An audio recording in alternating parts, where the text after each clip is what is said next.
సాగర్లో పెట్టుకున్నట్లయితే చాలా మంది స్టూడెంట్స్ ఇంట్లో ఉన్నాయి, బిల్డింగ్స్ ఉన్నాయి. ఒకసారి వాళ్ళకు కూడా అన్ని నెమవేసుకున్నట్టు ఉంటుంది, సామరస్యంగా మాట్లాడుతున్నట్టు ఉంటుంది. కాబట్టి ఇంకోసారి సమావేశాన్ని సాగర్లో ఏర్పాటు చేయాల్సిందిగా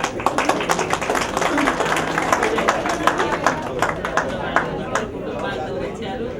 వాళ్ళు పిల్లలు, తల్లులు, ఇంకా పెద్దవాళ్ళు అందరినీ కూడా ఆయుర ఆరోగ్య ఐశ్వర్యాలతో ఇంకా మంచిగా ముందుకు వెళ్ళాలని ఆశీర్వదిస్తున్నాను.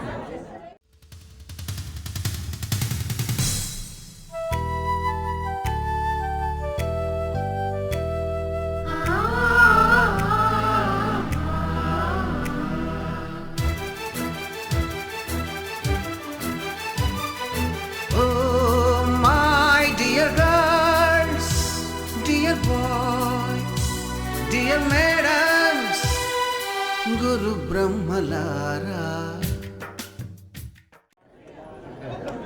నా పేరు గురువయ్య అండి.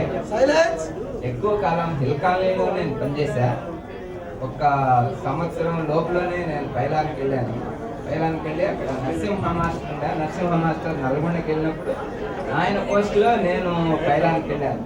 ఎందుకంటే నల్గొండ పోవటం అప్పుడు మహాభయం. నన్ను పోండి నల్గొండ అంటే అక్కడ నీళ్లు లేవు, నిప్పులు లేవు, ఏం లేవు, ఎవరు పోతారు. మా ఇంట్లో కూడా గొడవ పెట్టేది. ఆ నల్గొండ రావు నేనంటే ఇంకా కష్టంగా. సాగర్ మహా మంచి ప్లేస్ అప్పట్లో. ఇప్పుడంతా పోయింది. ఇప్పుడు సాగర్ ఈ పిల్లలందరూ బయటకు వెళ్ళిపోయారు కదా, అదొక నిర్మానుష్య అడవిలాగానే ఉంది.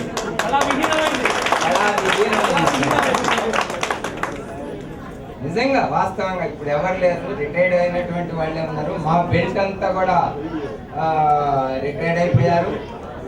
నాకు ఇంకా 1 year మాత్రమే సర్వీస్ ఉంది. నేను అక్కడి నుంచి ఎందుకు చెప్తున్నానంటే మీ పిల్లవాళ్ళకి కూడా కొద్దిగా ఇన్స్పిరేషన్ రావాలని నేను పైలా నుంచి మళ్ళా హిల్ కాలనీ వెళ్ళిపోయి అక్కడి నుంచి మళ్ళా అప్పుడు నేను ఓన్లీ BSc BEd అండి.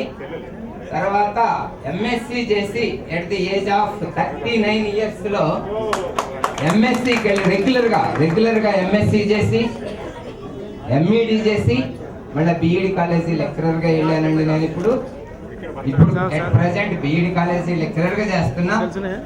నాగార్జున సాగర్ చదువు చెప్పించే స్థాయిలో నేను కొన్ని స్కూల్స్ అన్ని తిరుగుతూ ఉన్నప్పుడు ఆ టీచర్స్ అందరినీ పిలిచి ఏమమ్మా చదువు బాగా చెప్తున్నారా, చేస్తున్నారా, అది ఇది అని చెప్తే వాళ్ళు ఏమంటారంటే వీళ్ళంతా ముద్దుముండా కొడుకులండి, వీళ్ళకి చదువు రావడం లేదు, దరిద్రులు, ఎంత చెప్పినా వినిపించుకోరు. ఏమమ్మా బాగా కొడుతున్నావా అంటే కొడుతున్నా సార్, ఏమో మ్యాథ్స్ నాకు బాగా మ్యాథ్స్ అని మ్యాథ్స్. ఇంకొక అంబేద్కర్ అని ఉండేవాడు, ఆయన కూడా మంచి. ఇంకా మిగతా వాళ్ళందరూ వీళ్ళు నాకు కనిపిస్తూనే ఉంటుంటారు. ఎందుకు చెప్తున్నానంటే ఈ విషయం బాగా చదువు చెప్తున్నామంటే వీళ్ళు మొద్దమండ అక్కడ సార్ ఎంత చెప్పినా రాదు, దరిద్రులు, అది ఇది. సరే మరి మీరు ఏం చేస్తున్నారమ్మా ఏంది అంటే ఇప్పుడు నేను రెగ్యులర్గా స్కూల్స్ అన్ని టచ్ చేస్తూ తిరుగుతూ ఉన్నాను కాబట్టి చదువు ఎందుకు చెప్పాలా పిల్లగాళ్ళకి అన్న కాన్సెప్ట్ మీద చెప్తున్న ఈ విషయం. ఏమమ్మా అంటే మీ పిల్లలు ఉన్నారమ్మా, ఉన్నారు. ఏం ఎక్స్పెక్ట్ చేస్తున్నావు మీ పిల్లల గురించి అంటే మా పిల్లలు బాగా మేము చెప్పుకుంటూ ఉంటాం సార్, ఇంటి దగ్గర మంచిగా. ఎంత పర్సెంటేజ్ వస్తామా అంటే 70-80 రావాలి సార్. 70-80 ఎందుకు నువ్వు బాగా చెప్తున్నావు కదా మంచిగా అంటే ఇంకా మంచిగా వస్తుంది సార్. వాళ్ళు బాగా నేను చెప్తున్నా కదా కష్టపడి చదివి చెప్పుకుంటున్నాం, అది ఇదని మంచిగా బ్రహ్మాండంగా చెప్తూ. మరి వీళ్ళని ఎంత ఎక్స్పెక్ట్ చేస్తున్నావు అమ్మా అంటే వీళ్ళు చెప్పాను కదా సార్, మొద్దుముండా కొడుకులు, వాళ్ళకి ఏమీ తెలియదు. ఇంటి దగ్గర ఎవడు చెప్పేవాళ్ళు లేడు, వాళ్ళకి ఏమొస్తుంది సార్. అప్పుడు మన వంతు స్టార్ట్ అవుతుంది. వాళ్ళకి ఇంటి దగ్గర చెప్పేవాళ్ళు ఉంటే నిన్నెందుకమ్మా చెప్పటం, అరే ఏం సార్ మీరు ఇట్లా మాట్లాడతారు. అవునమ్మా, వాళ్ళకి ఇంటి దగ్గర చెప్పేవాళ్ళు లేకనే నిన్ను చదువు చెప్పించి నిన్ను చెప్పిస్తున్నారు. మరి నీ పిల్లలకు 70-80% ఎక్స్పెక్ట్ చేస్తున్నావు కదా, వీళ్ళనేమో తప్పుతురో పాస్ అవుతారో నమ్మకం లేదు. వాస్తవంగా నీకు ఎవరు ఫుడ్ పెడుతున్నారు? ఇప్పుడు మా డివిజన్లో 11 మండలాలు ఉంటాయి. కొద్దిగా భయపడుతున్నారు. ఎందుకయ్యా అంటే ఈ సార్ వస్తే ఏం తిడతాడో ఏమోనని. నీకు ఫుడ్ ఎవరు పెడుతున్నారు? అసలు నీ పిల్లలు నీకు ఫుడ్ పెడతారని గ్యారంటీ ఉందా? ఇక్కడ అందరిలోకల్లా అందరు మీకు కూడా ప్రశ్న వేసుకోండి, మీ పిల్లలు మీకు ఫుడ్ పెడతారని గ్యారంటీ ఉందా? లేదు. మీరు కన్న పిల్లలు మీకు ఫుడ్ పెడతారని గ్యారంటీ లేదు. నీకు గ్యారంటీ ఉందేమో అంటే ఏమో సార్ మన బాధ్యతగా సార్ మేము పెట్టాలిగా సార్ అది ఇది అని మళ్ళీ పాపం అన్ని చేస్తుంటే, అమ్మా వాస్తవంగా నీ పిల్లలు నీకు ఫుడ్ పెడతారు అన్న నమ్మకం లేదు. వాళ్ళకి పెద్ద బిల్డింగ్లు కట్టించాలా, చదువులు చెప్పించాలా, అన్ని చేస్తున్నావు. మనకు వాస్తవంగా ఫుడ్ పెట్టేది ఈ పిల్లలు, స్కూల్లో పిల్లలు, ఈ పిల్లలు ఫుడ్ పెడుతున్నారు.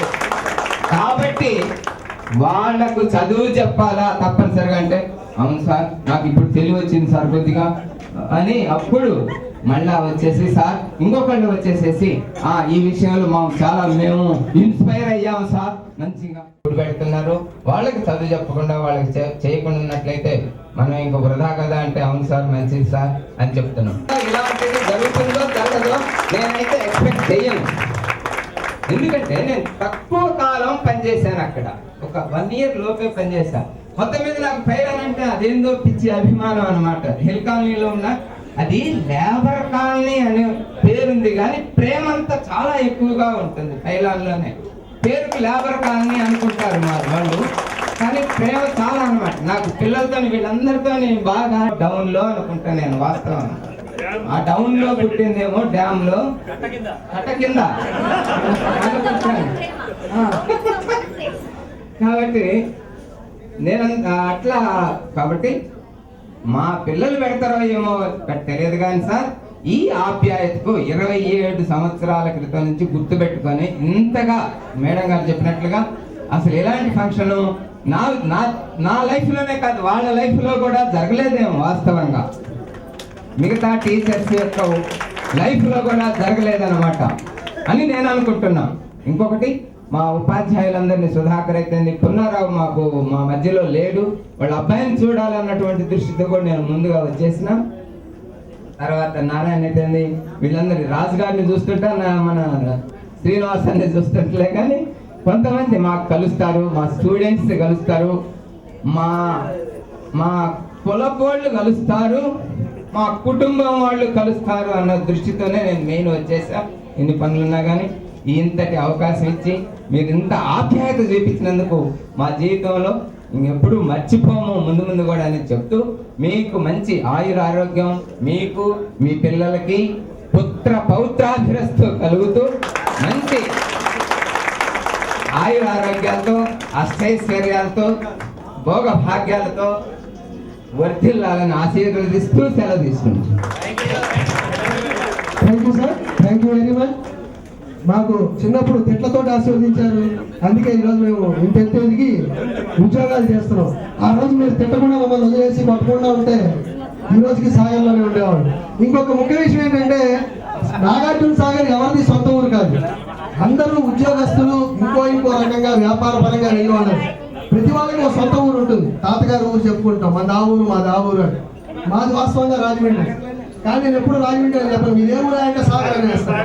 సాగర్ అని దానికి కరెక్ట్ కాదు కదా రాజమండ్రి అంటే, ఎందుకంటే అక్కడ ఆస్తులు ఎవరు పోతాయేమో అని భయం. వాస్తవంగా ఏంటంటే ఎవరిది సొంత ఊరు కాదు. ఇక్కడికి వచ్చిన నాగార్జున సాగర్ స్టూడెంట్స్ ఎవరైనా సరే ఎవరిది సొంత ఊరు సాగర్ కాదు, కానీ మా అందరి ఊరు సాగర్. మాకు మాత్రమే సొంతమైన ఊరు. ఇప్పుడు మేమందరం సాగర్, మాది సాగరే. ఇక్కడి నుంచి మా సొంత ఊరు సాగరే. కోర్మారెడ్డి గారు, మురుగేషన్, ప్రవీణ్ కుమార్, సత్యమురళి, యూకేవిఆర్కే రాజు,